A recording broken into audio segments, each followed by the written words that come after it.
Want to know why uranium prices have suddenly shot up by over 60%? Well, we sit down with a man whose fund just moved the market by buying 10 million pounds of it in the past few weeks. The investor community is saying, there's a lot of good things happening for nuclear. It's getting a lot of policy support by the Biden administration, the EU, and most of the countries in the EU are very supportive of nuclear.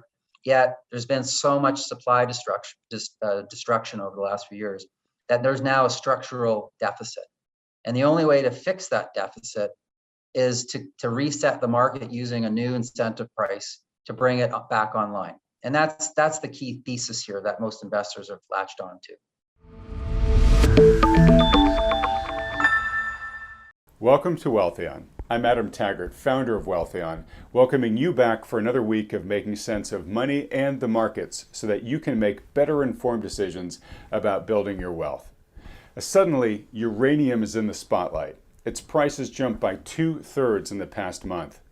When I asked on this program last week if you viewers had any interest in hearing an update from an expert on the uranium market, you answered with a resounding yes. Well, your wish is our command. I am very grateful that John Ciampaglia is joining us on the program today. John is CEO of Sprott Asset Management. His firm focuses on providing the retail market with opportunities to invest in real assets, and it's been in the news of late with the launch of its new Sprott Physical Uranium Trust, which many attribute to the recent price spike in uranium. John, it's wonderful to see you. Thank you so much for joining us today. Great to be here. Nice to connect again. All right. Well, John, look, I want to talk to you about uranium, like I just said, but beforehand, I just want to ask you the question I ask all of our guests before we get started, which is, what is your general assessment of today's global economy and financial markets? What is my general view of today's economy? Well, I find they're very hard to figure out. You've got a lot of markets that are being, I think, underpinned by a lot of cheap money. And that has led to a lot of asset inflation with just about everything, which has now trickled through to inflation.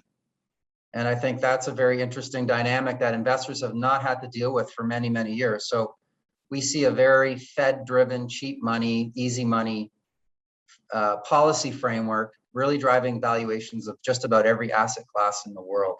So I think that makes it very challenging for investors to figure out, because everything is trading so high right now. At the same time, you've got inflation that is pushing the price of just about everything up as supply chains around the world have been very, very disrupted. All right. And so in a cheap money world, people worry about the future purchasing power of that money. And as I said in the introduction, Sprott really focuses on hard assets, and oftentimes hard asset investors are looking to put capital into hard assets because they are assets that can't be inflated away and should provide a good hedge against currency devaluation. I see you nodding here as I'm saying this. Yeah, absolutely. We've seen tremendous interest in the last year and a half in both physical gold and silver. And I think that's exactly why. It's people are looking for hard assets that cannot be deflated away. Yes, I think the initial move into gold was really as a safe haven and a safe haven investment that we saw back in the early part of 2020 when COVID was unfolding. But I think more recently with silver, joining the gains later in the year. But I think people are thinking of them not just as a way to protect wealth and equity risk, but they're also looking at these assets as a way to protect their portfolios from the erosion of purchasing power, which we're seeing right now with inflation at both the consumer and the producer level. All right. Well, look, and speaking of price inflation in many assets, as you just referenced, one asset that really hadn't seen much price inflation at all, much price movement at all for years, was uranium. Now, suddenly that sector is on fire. And as I said in the introduction, Sprott may actually be playing kind of a direct role in that. So I do want to talk about that with you. But before we talk about uranium specifically, let's just take a few minutes, if we can, and talk about this current state of nuclear energy, because I think that's a topic that many people, including myself, really haven't been tracking all that closely over the past recent years. The big focus has been on renewables and alternatives and trying to get off fossil fuels. From my layman's understanding, I know that nuclear has sort of fallen out of fashion, and certainly tragedies like Fukushima and before that Chernobyl and 3 Mile Island haven't helped the case. So can you just start us off here with giving us a quick update as to what is the current status of nuclear energy in the global nuclear power in the global energy mix, and is it growing or is it shrinking right now? Sure, that's a great question. I mean, nuclear energy, I would say to start off, is highly polarizing for many people. People have this vision, visions of past disasters that you mentioned, and that's obviously influenced greatly their perception around the safety of nuclear energy. If you take a step back and you look at the safety of nuclear energy relative to all other forms of energy production, so those would be oil and gas, coal, natural gas, well, I guess fossil fuels predominantly. If you look at the safety track record of nuclear versus fossil fuels, what you'll find is that nuclear is actually much, much safer, even with those disasters. So I think that's the first thing. The safety track record at the nuclear facilities after Fukushima and Chernobyl, it has improved dramatically. And I think you're starting to see a change in perception. And the reason for that is a fewfold. One, there's a growing realization that nuclear provides the cleanest form of energy in terms of greenhouse gas emissions. And if you think about all of these very aggressive decarbonization goals that governments are setting around the world for 2050 and 2060, they are now acknowledging that they cannot meet those goals without having nuclear part of the low greenhouse gas emission energy mix. So yes, things like solar and wind will always get favorable treatment, whether that's financial incentives or regulatory. But I think in the US, for example, there is a very different bipartisan shift going on. I'll take the recent example in the state of Illinois, where legislation was just passed to support a couple of nuclear power plants there to extend their lives that were on the bubble of potentially closing. So in a world where everyone is looking for more energy and more reliable baseload energy, nuclear fits that bill. It's low carbon and it's very, very reliable. Nuclear runs on average 92.5% of the time. So it's that reliable baseload power that people are attracted to. All right. Okay. So basically, it is a relatively safe energy that you mentioned. Admittedly, when things go wrong, they can go really, really wrong. But over the long course of the decades of nuclear power, you're saying the real issues have been few and far between. It's the cleanest form of energy in terms of emissions, and it's highly reliable, has a 92.8% uptime, you said. And of course, you contrast that versus alternatives like wind and solar. They have a lot of intermittency issues and challenges. Okay, Exactly. So those are the pros going forward. Just curious, I do not know the answer to this question. Are there new technologies out there that are either improving the efficiency or safety game at all for nuclear? Like, can we expect nuclear to improve as a power source going forward because of innovation? Yeah, I think that the part of nuclear that most people are excited about are small modular reactors, also known as SMRs. And what that really allows you to do is, instead of building these huge megawatt plants, to build smaller power plants that could be in different locations, perhaps be in a location in a smaller urban setting. And I think there's a lot of money and technology being put against this idea of this next generation of smaller modular reactors. So I think that's where the market is trying to get to. All right, and presumably that makes, I guess you can say those are more efficient, but they're smaller so that they're cheaper and more scalable, I would imagine, correct? Yeah, I think they're just one of the big knocks against nuclear is that the timeline to build one of these plants and the cost is enormous. So obviously they need to be close by to huge urban centers. If you think about a small modular reactor, it could facilitate the needs of, say, a smaller city, and could be put in different locations. So shorter time to build, less expensive, and more versatile, I guess, is why people are interested in this technology. Okay, and I would imagine too, maybe less ecological impact. I know there's really big plants, require massive amounts of water and whatnot to keep them cooled. Maybe smaller plants require less. I see you nodding here. Yeah. All right, last question on the high level about nuclear. Any progress made on sort of dealing with the safety issue of the nuclear waste that's left over? Yeah, sure. Well, it is an ongoing issue. I mean, just like with anything related to mining, or any extractive industry, when you take something out of the earth, there's an obligation to deal with what's left. So in mining, you need to reclaim the site and plant the vegetation back and whatnot. It's not too dissimilar to all other kinds of spent fuel. So if you think about spent nuclear waste, it needs to be safely stored, and there's many ways to do that.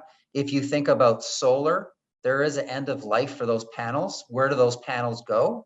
Well, it's not easy to recycle them, and they are full of different elements that some of them can be toxic. So every form of energy has its issues in terms of what do you do at the end of life, whether it's landfill or putting nuclear waste in a safe storage facility. All right, so sounds like still a very big need to figure out ways to deal effectively with the waste, but it's not unique to this industry, is what you're saying. There's lots of other types of extractive industries that still have to deal with similar toxic issues. Okay, so first off, thank you for helping bring us up to speed what's going on at a high level with nuclear energy.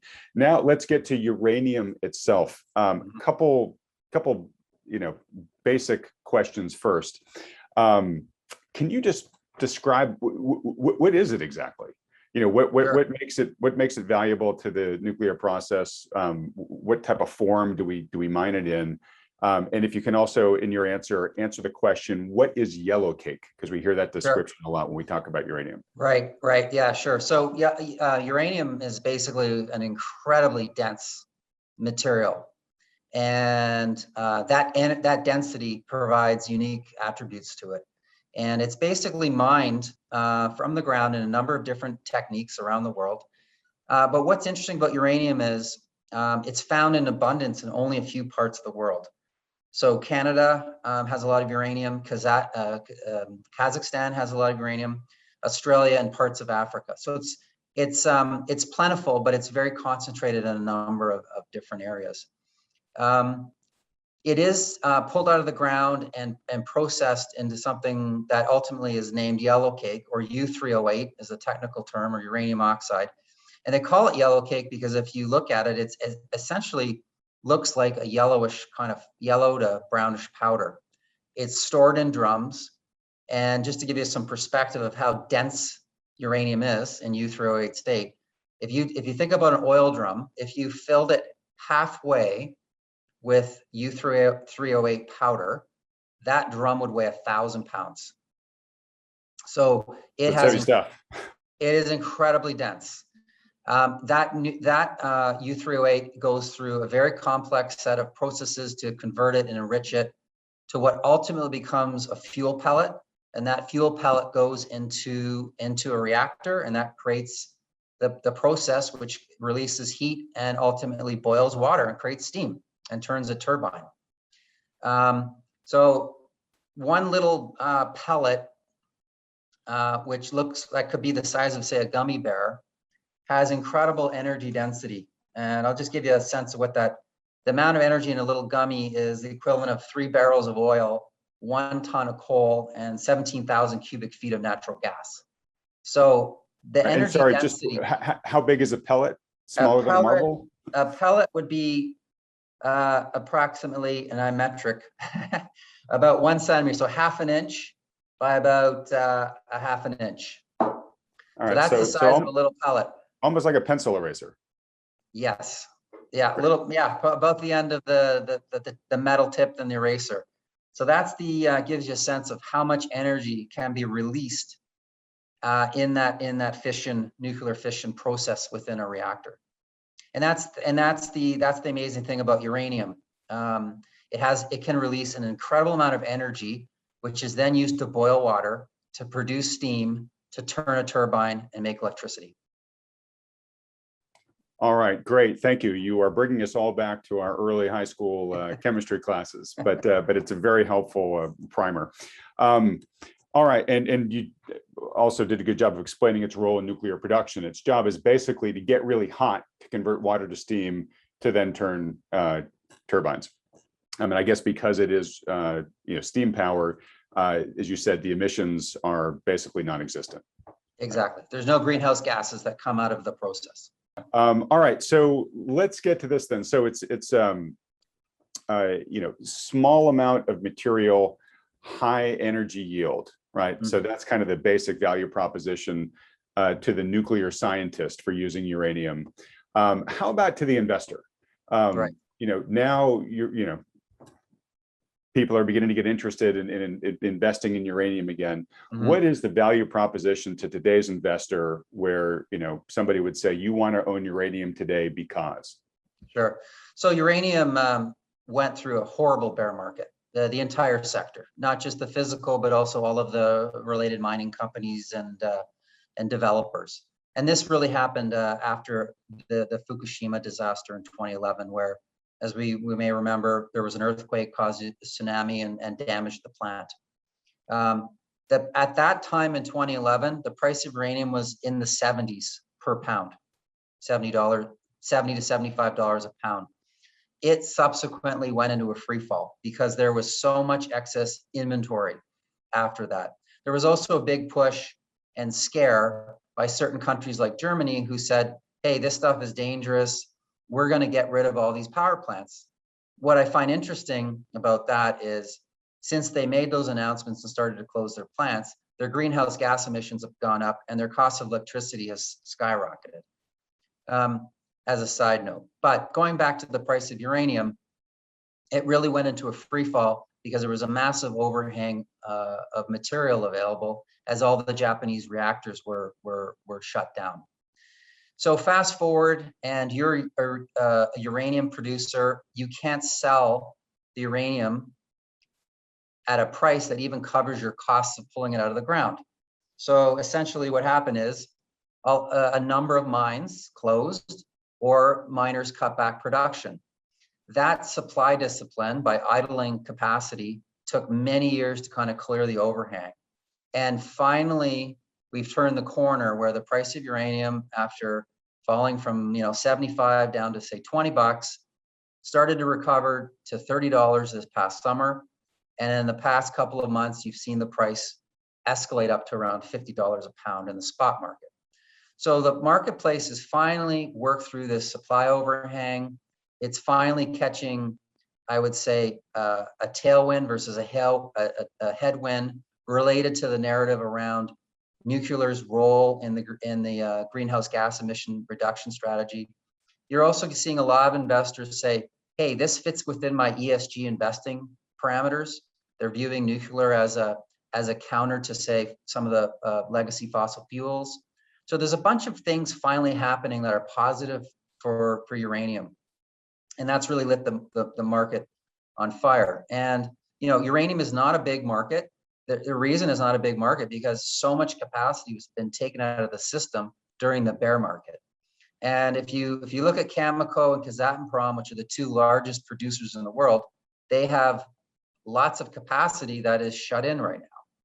And they won't bring that capacity back online until they see an incentive price that gives them the confidence to resume production at those shut-in facilities. So the investor community is saying, there's a lot of good things happening for nuclear. It's getting a lot of policy support by the Biden administration, the EU, and most of the countries in the EU are very supportive of nuclear. Yet there's been so much supply destruction over the last few years that there's now a structural deficit. And the only way to fix that deficit is to reset the market using a new incentive price to bring it back online. And that's the key thesis here that most investors have latched on to. Okay. Very, very cogent and concise description of the value proposition here to the investor. Now, I assume that was a big part of the rationale behind creating these, I believe this is new, the Sprott Physical Uranium Trust. I see you nodding there. I'll let you comment on any other Sure. reasons why you might have done that.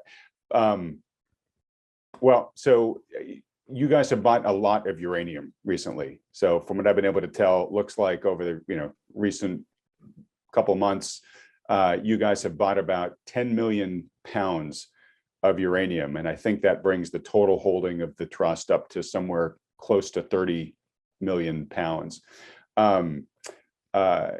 The price has moved in that process, and maybe potentially because you guys have been buying so much of it. So I guess first, anything you want to say about the mission behind why you created the trust, and then to your point about the investment philosophy here, sort of the investment opportunity is uranium is going to need to be repriced to bring all this shutdown capacity back online. Well, the price has just jumped by 60% or so. Has that repricing taken effect, or are we just in the early innings of this? Sure. Let me go back a step, and I'll give your audience a little bit of background. So the Sprott Physical Uranium Trust commenced trading on July 19th of this year, and that trust was formed out of a reorganization of Uranium Participation Corp, and that company existed way back in 2005. So from 2005 to mid 2021, that company acquired approximately 18 million pounds of physical uranium. And you're right, in the last 4 weeks, we bought 10 million pounds, just to give you a sense of how much investor interest there's been in this category.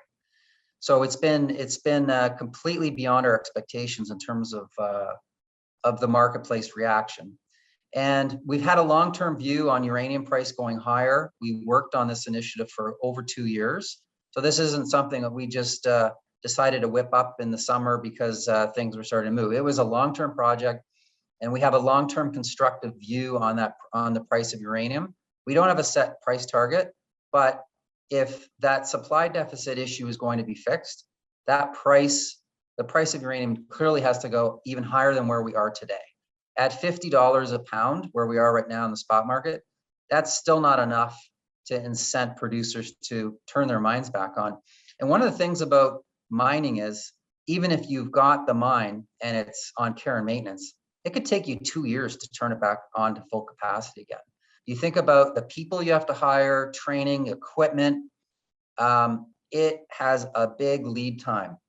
And I think the producers have been so disciplined with their supply management that they're not going to rush to turn these mines back on until they see the price stabilize at these higher levels. And also they need to contract with utilities to ensure that there's a future home for those pounds.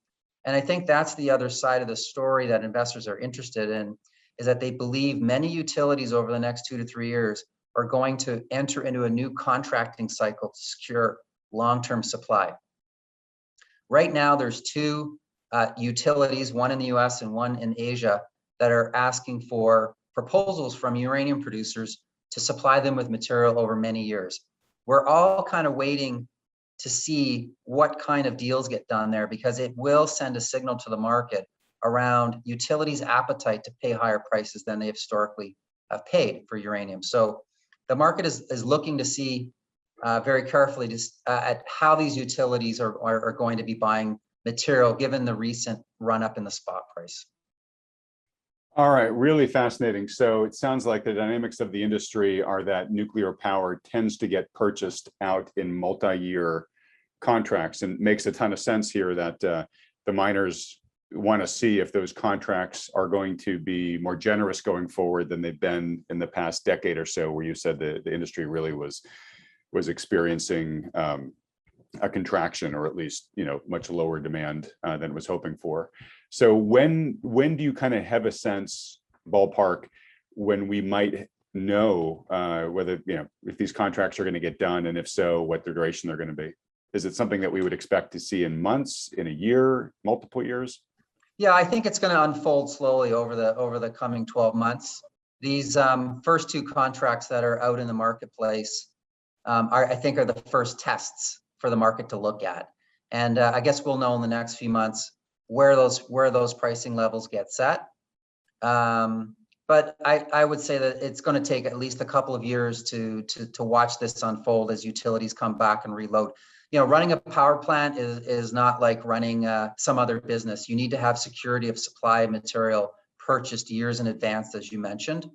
And as they run down their inventories, they come back to the market and they procure material, sometimes for out to 10 years in term. So that'll be the real test, because at the end of the day, the largest consumer of uranium are the utilities. It's not financial investors, it's not speculators, it's the end user. It has to go to those power plants.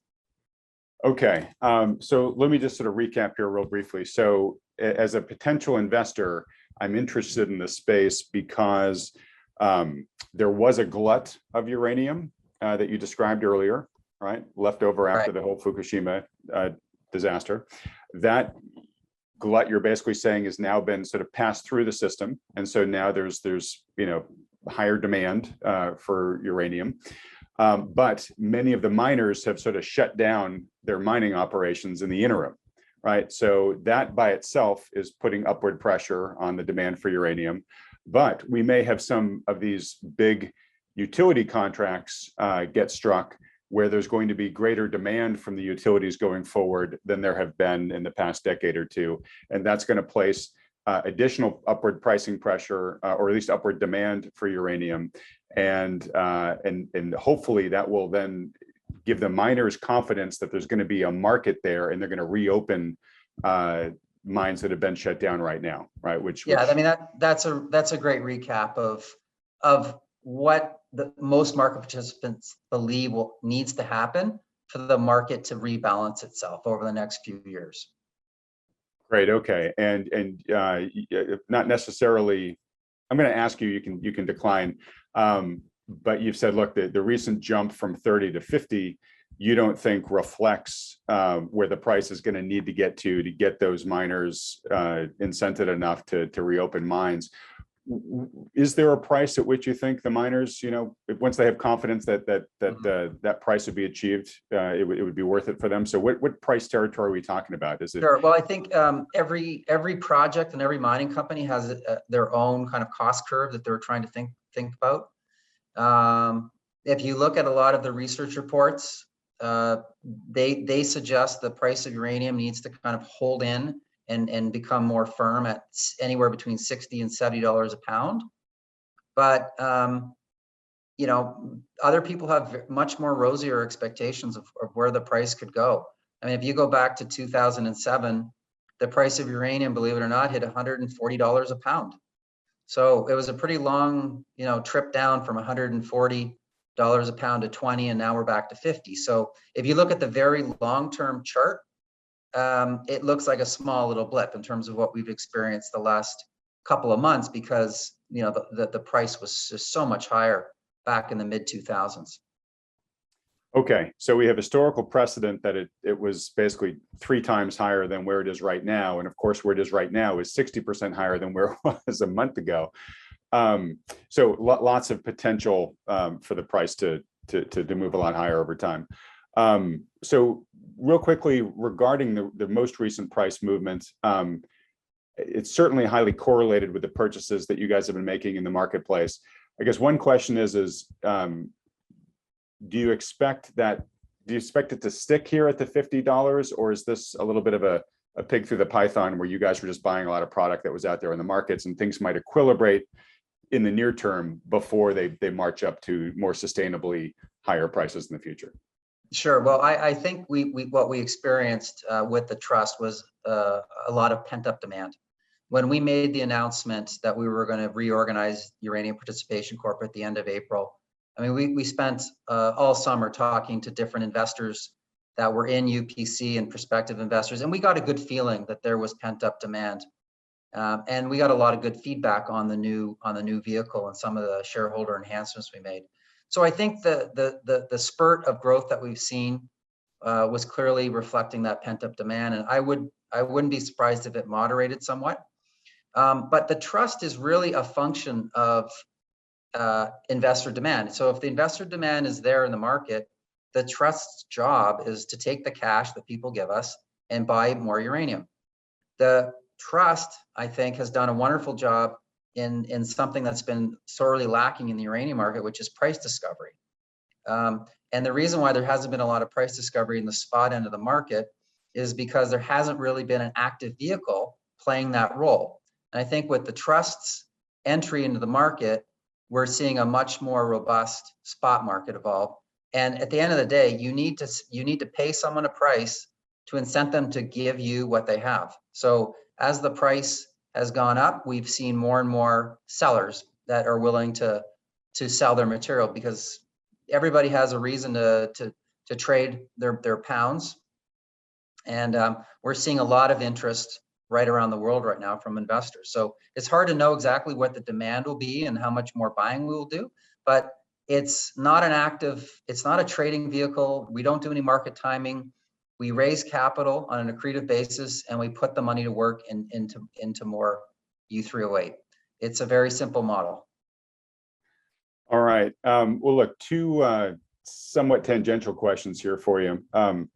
One is in reading up for this interview, there were some articles out there speculating that Sprott's trying to corner the uranium market. I just want to give you a chance to respond to those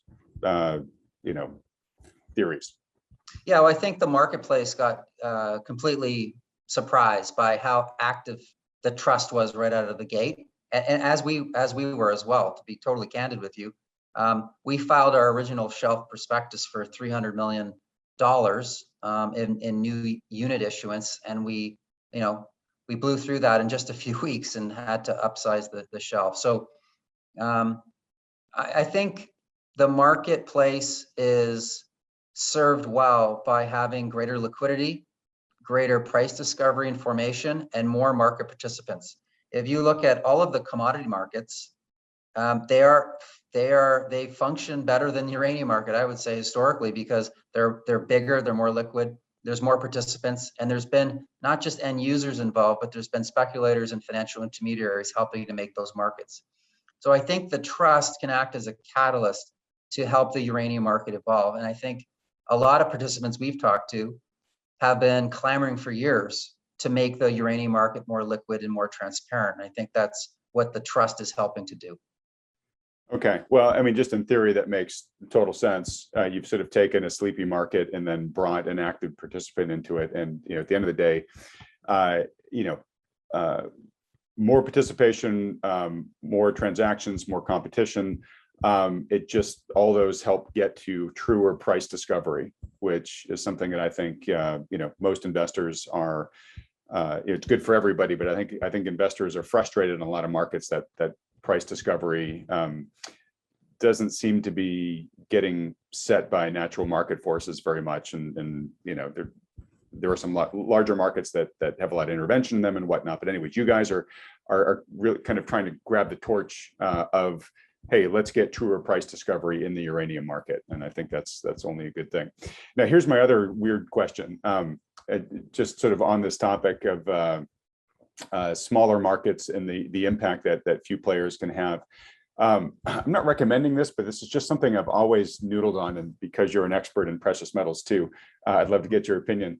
Everybody remembers what happened to the Hunt brothers back in the silver market decades ago, but there's lots of claims that the silver market isn't being allowed to experience true price discovery because of intervention or not, and that may or may not be true. But it's such a tiny market that when you look at the size of above ground silver in the world in terms of ounces, like there are, some of the poorer billionaires could pull together and buy all that supply, or, a company or two out there, some of the bigger companies out there with these massive balance sheets, they could basically snap up all silver supply. Like, why are people not taking advantage of that opportunity, if indeed they do believe the asset is underpriced? Yeah, I mean, we think that we think silver is totally underpriced. I mean, I am blown away at how low the price is right now. If you look at the valuations of just about everything in the world right now, how many things can you find that are 50% below their last cycle high? That's silver. I mean, silver was just under 50 in 2010, and we're now in the, you know, half that level. Same with uranium. Uranium, as I said, it was well off its not all-time highs, but just its more recent highs in 2011. So I am completely dumbfounded at why silver is as low as it is. I mean, in our Sprott Physical Silver Trust, we acquired something like 90 million ounces of silver in the past 12 months, or maybe a little longer than 12 months now. But we've been huge buyers of physical silver. And, you know, we've done our part, you know, as investors have given us their capital. We've sourced an enormous amount of silver. I can tell you firsthand that trying to find that silver to buy in the 1,000 ounce London Good Delivery form is an enormous amount of work. It's an enormous amount of work shipping that stuff to our vaults. And it kept us incredibly busy earlier in the year. So we've acquired a lot of silver, and the price has basically gone down over most of that time period. So it's incredibly frustrating. And it's really hard to explain why it is down at these levels, given how much investor buying we've seen in the last 18 months in the category. So I am equally as frustrated as a lot of other investors that we have in our fund. All right. Well, I'm glad to hear that you're perplexed, because again, I think, God, you know, given that if that is indeed the case, and I trust you to understand the market way better than me, you know, why does not a Elon Musk or an Apple just step in and be another big buyer, and, you know, all of a sudden, you know, drive the market to closer to where the true price of the metal should be? Because just a single player that large stepping in, from what I'm hearing you say about how hard it is to source the product itself, you know, I think would just empty the market of supply almost overnight. Yeah, I mean, obviously, you know, there was obviously a big push early in the year to buy as much physical as possible in all forms, and that obviously led to shortages across many forms of silver. And as I said, I mean, you know, I saw firsthand our trader buying 90 million ounces of the stuff with a lot of difficulty. So it's very difficult to understand why the price isn't substantially higher. Why other participants don't come into the market, I don't know. I find that most institutions and influencers like that, they don't give a lot of respect or don't have a lot of interest in precious metals, period. I just don't think they get it. I just don't think they understand the role they play. And I think in an environment where assets of all kinds keep hitting record levels, that people just have become disinterested in precious metals of late, in terms of some of these generalist investors. Yeah, that may be true. And look, I don't want to hijack this wonderful uranium discussion back to the precious metals, but I think what we're talking about is a very common part of the value proposition of owning hard assets in general, which is that these are finite markets, and many of them really aren't very large. And when you get to an inflection point where enough of the bigger players wake up to the value prop and want to start entering the market, you can see price changes, dramatic price changes happen in very compressed periods of time. And I think we've just seen that in uranium as you guys stepped in as a buyer there. Mike Maloney, who runs goldsilver.com, has a great terminology where he says, you know, during those moments, the price of that hard asset can turn into either unaffordium or unobtainium, right? And where it's like, it gets a lot pricier. And in certain cases, you just might not be able to get it at any price physically, at least.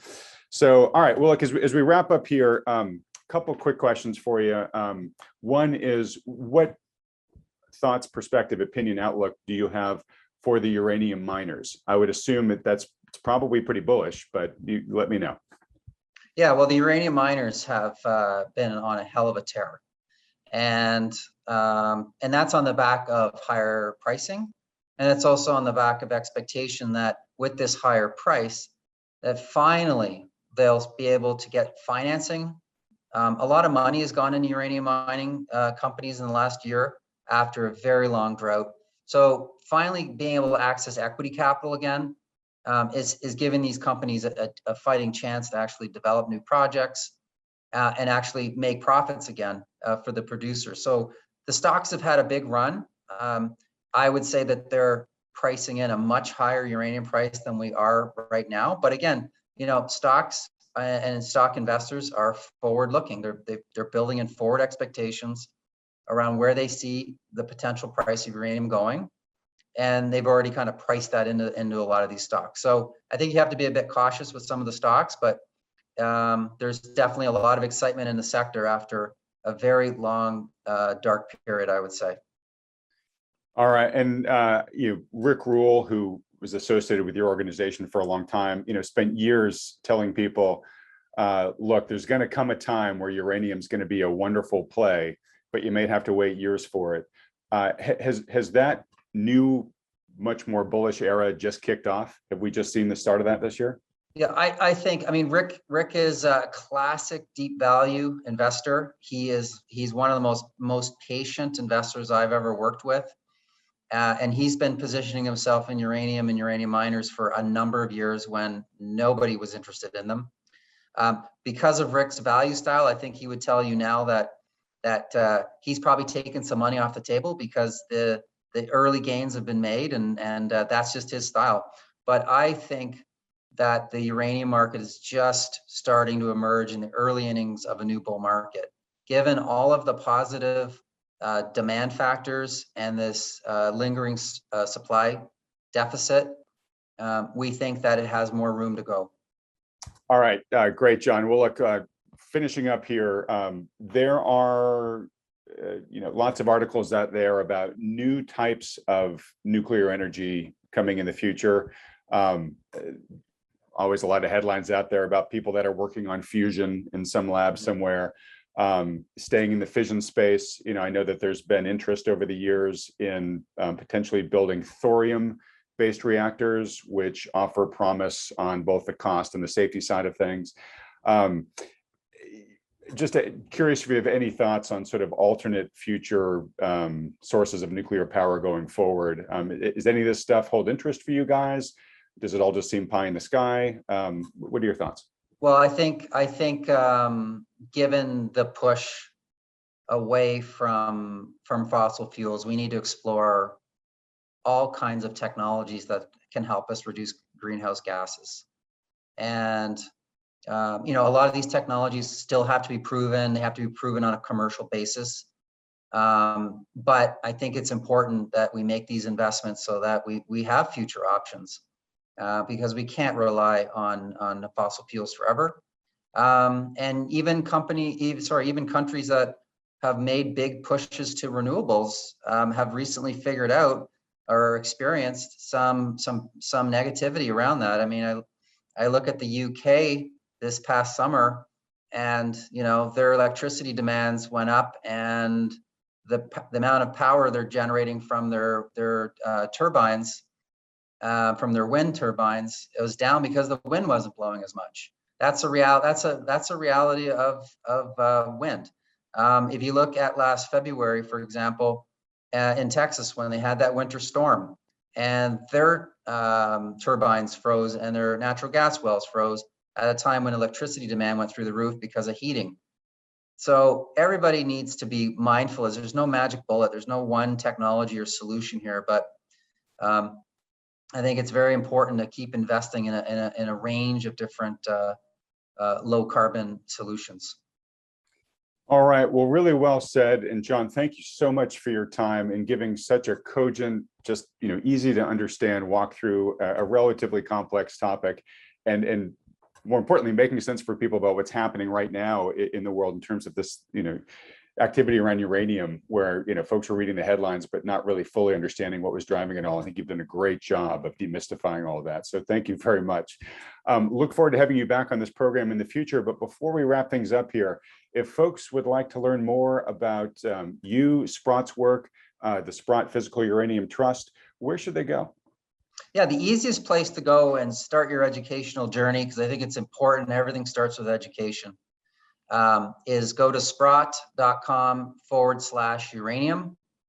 And on that webpage, all the information about the trust is there. We've got some great educational content to help you better understand the market dynamics. We have another webpage called Uranium Watch, which provides a bunch of articles that are current. So it's a really good kind of library of content to start the process with. Excellent. What I'll do is I will put those URLs up on the screen during the editing process, John, so that folks can easily know how to get there. Well, again, thanks so much for coming on. We talk a lot about hard assets on the Wealthion program here, so I would love to have you back on again in the future, John, to help address some of those other topics as well. And I'm sure there's going to be a lot more to talk about with uranium itself as well. All right, folks watching, as we wrap up here, if you'd like to help support this channel and see us get continued great guests like John in the program, don't forget to hit that like button and then click the red subscribe button below, as well as that little bell icon right next to it. John, thank you so much, and really hope we see you on the program again soon. Thanks for having me. I'd love to come back and give you an update in the future. Wonderful.